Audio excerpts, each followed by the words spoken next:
Hi all afternoon lunch preparation தான். மீன் குழம்பும் மீன் ஃப்ரைக்கும் பரட்டி வச்சிடலாம் அப்படின்னு சொல்லிட்டு அதுக்கு தான் க்ளீன் பண்ணிட்டு இருந்தேன். டிப்புன்னு வேலையை முடிச்சுட்டு எல்லாத்தையுமே பரட்டி வச்சுட்டு அதுக்கப்புறம் மீன் குழம்பு வைக்க ஸ்டார்ட் பண்ணிட்டேன்.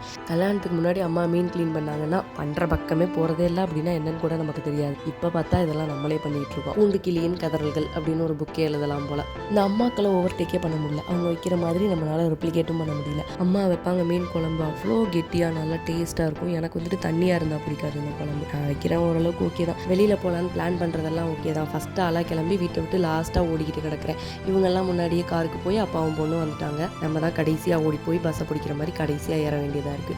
ஏன்னா பால் பாட்டில் எடுத்து தனி பாட்டில் எடுத்து எத்தனை எடுத்து முன்னாடிலாம் பர்ஸை மட்டும் தூக்கிட்டு போகிறதே ஒரு பெரிய சிரமம். இப்போ வந்துட்டு கட்டப்பைக்கு காது வச்சு தொங்க போட்ட மாதிரி ஒரு ஹேண்ட்பேக் வேறு வாங்குறமோ இல்லையோ வச்சு பார்த்து அதை ஃபோட்டோ எடுத்துக்கிறதுல ஒரு அலாதி சந்தோஷம். எல்லாம் முடிச்சுட்டு ஒரு டர்க்கிஷ் ரெஸ்டாரண்ட்டுக்கு வந்து அங்கே வந்துட்டு ஷவர்மா வாங்கிட்டு வீட்டுக்கு வந்தாச்சு.